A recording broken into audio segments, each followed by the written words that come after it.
Assalamualaikum warahmatullahi wabarakatuh.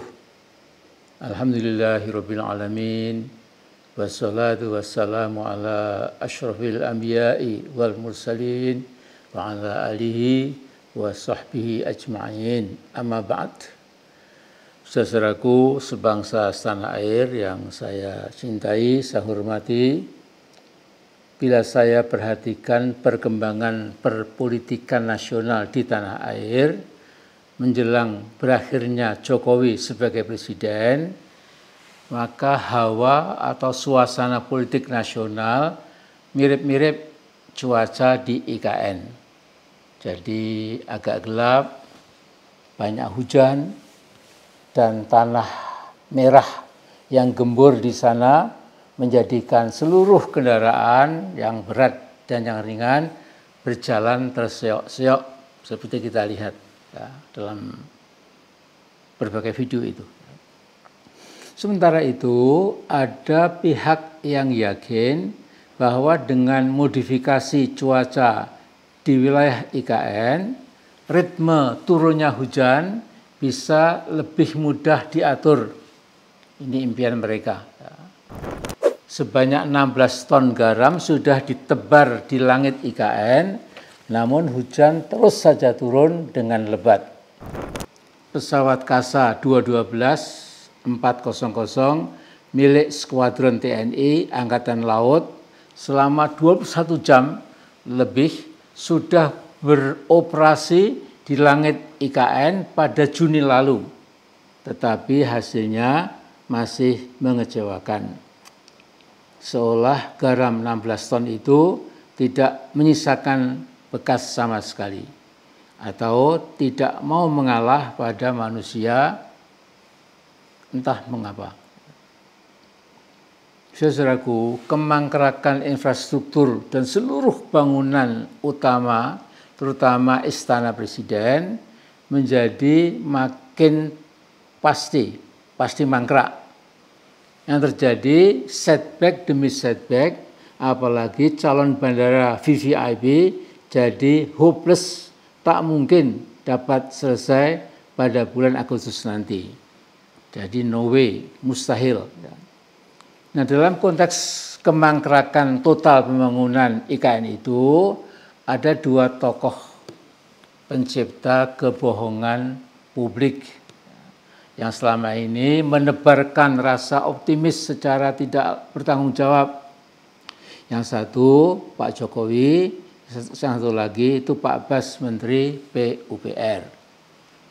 Setelah belasan kali Jokowi bolak-balik mengunjungi calon istananya dan puluhan kali melakukan groundbreaking yang biasanya diakhiri dengan raungan sirine dan tepuk tangan para hadirin dengan wajah bersinar-sinar. Nah, kini hasilnya baru kerangka gedung-gedung yang lumayan menjulang tinggi, tetapi ya hanya kerangkanya saja. Belum ada pintu, jendela, kamar-kamar, belum ada atap yang paling atas dan belum ada air, karena air ini yang paling penting buat kehidupan. Jadi air belum sampai ke gedung-gedung itu. Jadi belum ada betul-betul yang namanya toilet ya, dan seluruh kelumrahan yang diperlukan sebuah kantor, apartemen, hotel, rumah sakit, dan lain-lain. Nah, sekarang bukan bayang-bayang kemangkrakan yang menghantui mereka, tetapi impian indah seperti dilukiskan dalam desain yang memang nyaris sempurna, hanya desain saja ya. Sekarang sudah tinggal angan-angan belaka. Kemangkrakan total tak mungkin lagi dihindari, IKN Nusantara mustahil dilanjutkan. Saya yakin ini. Ya. Saudaraku, memang mungkin ada sekitar ya maksimal 10% lah ya dari gedung-gedung itu yang relatif selesai. Tetapi soal air sama saja.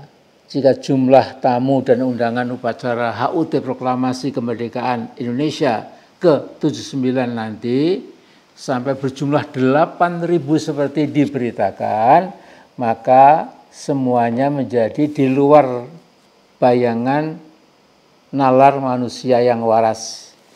Semuanya sudah tidak tinemu nalar ya, nggak ketemu nalar. Bagaimana 8.000 akan datang, ini hanya sebuah bayang-bayang, impian, khayal-khayalan yang betul-betul menyedihkan. Nah, kebanyakan dari kita yang tidak teliti mengikuti perkembangan pembangunan IKN dari waktu ke waktu, umumnya memang terkecoh baik oleh Pak Jokowi maupun Pak Bas dengan ekspresi sedikit berlainan, ya.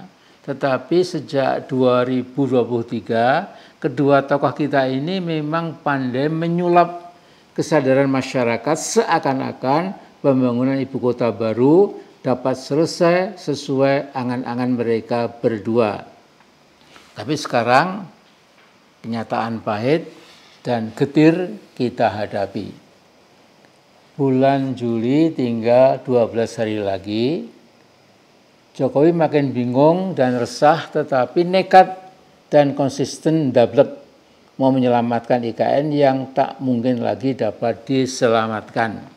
Jadi perhatikan saudaraku, kira-kira sebulan lalu Pak Jokowi dan Pak Bas masih membohongi kita dengan celotehan mereka yang penuh tipu-tipu.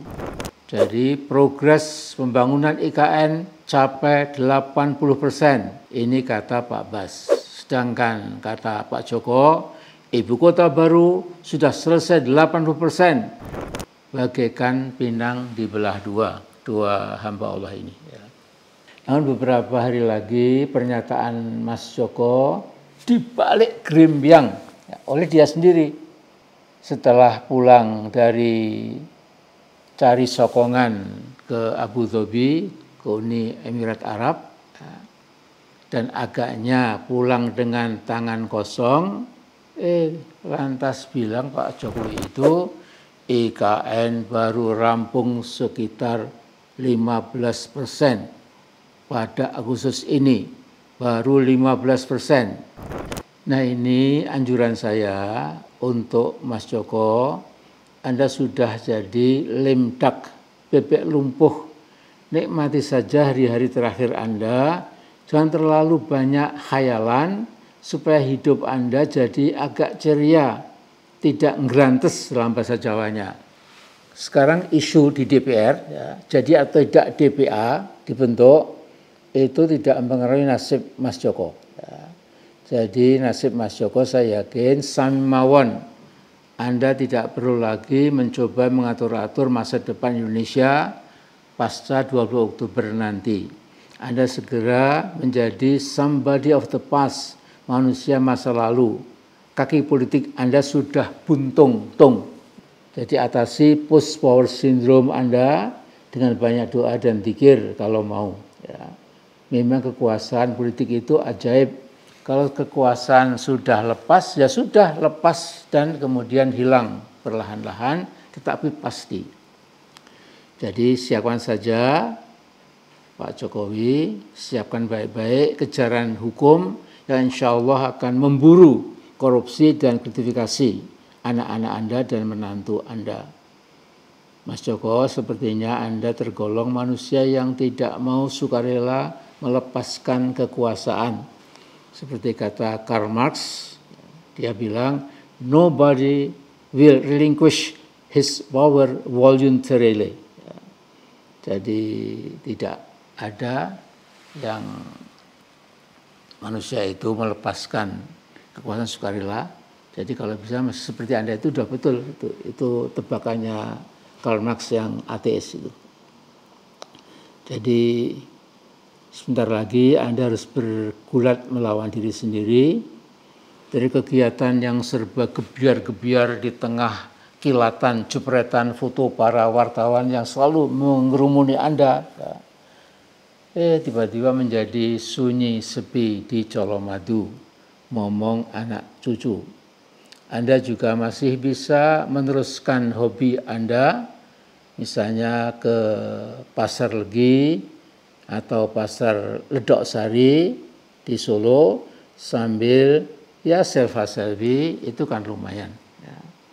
Jadi sayang sekali bangsa besar Indonesia yang punya presiden baru, ya, Pak Prabowo, sayang sekali terpaksa mewarisi kepemimpinan Jokowi yang culas, licik, berwajah ganda, pro oligarki, yang bejat moral, ya. Kemudian mengeksploitasi wong cilik untuk tujuan kekuasaan yang menghamba kepentingan asing, dan ini sama sekali tidak wajar. Nah, jadi bangsa Indonesia tidak boleh mengikuti pemimpin yang menjadikan kebohongan publik, ya, sebagai penyangga negara. Akibatnya pasti hancur. Sebuah negara dan pemerintahan tidak boleh bersandar pada kebohongan publik kalau mau sehat dan kuat.